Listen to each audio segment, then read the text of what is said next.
Let's see this one.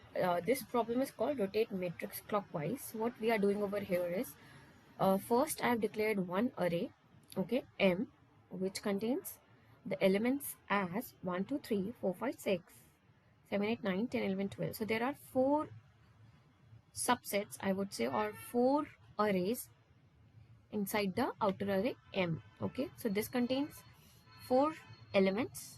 I would say this is the first subset, this is the second subset, this is the third subset, this is the fourth subset, or you can say first array, second array, third array, fourth array.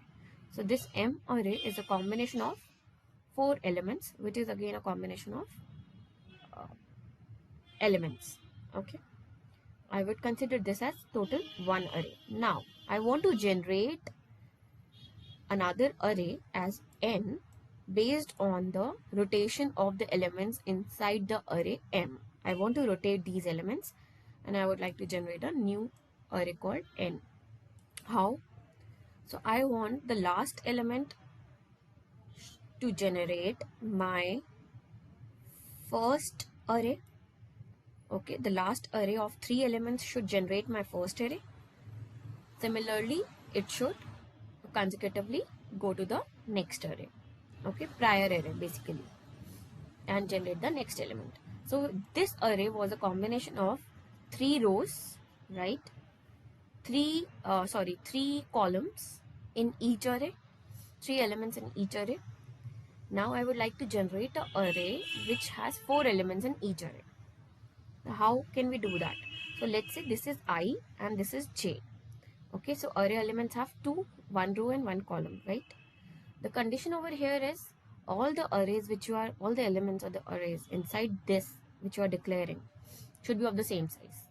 Like if this is 3, it contains 3 elements, then the second array should also contain 3 elements, third should also contain 3, fourth should also contain 3. Now, if I go here, M of J and I, okay, J is your column, this is I and J, okay, this M contains I and J, now it contains J and I. J is column and I is row. Rows and columns, now it is columns and rows.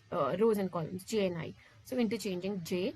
For J in the range length of M, okay, -1, comma -1, comma -1.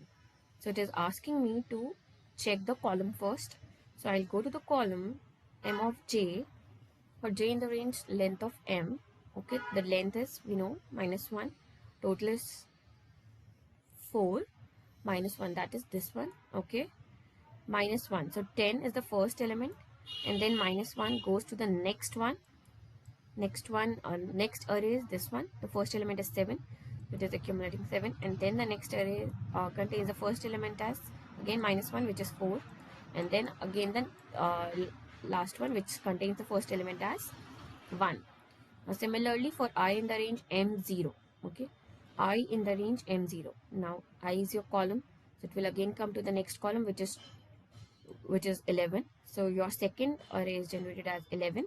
Then -1, 8, which is the second element of the second array subset, and then similarly 5, and then similarly 2. Similarly, I'll create the third array where the first element is going to be 12, next element is going to be 9 in the second array, next element is going to be 6, and then 3. So this is how we are rotating the matrix clockwise. So this is rotating 12, 8, 5, 12, 7, 4, 1, 11, 8, 5, 2, and 10, 10, 7, 4, 1, 11, 8, 5, 2, and 12, 9, 6, and 3. So this is how the rotation is happening. Okay, I hope you get this one. Now let's see the next one. List contains another list. We need to check whether there are two given lists. One is A, one is L. Whether L contains the element present in whether A contains the element present in L or not. So A contains the array 2, 2, and 5 are the elements present in the first array, and second list contains 5, 8, 5, 15, and 25. We can clearly see 5 is the common element which is present in L. Okay, so the answer should be true, but then here we are getting the answer as false. Why? Let us see. So I've given the condition over here. I've created a function def contains L comma A, list comma A. Now L is L dot copy. I'm creating a copy of this L array, okay, and storing it inside L. Now for every element in A, For every element in A, I'm going to check L dot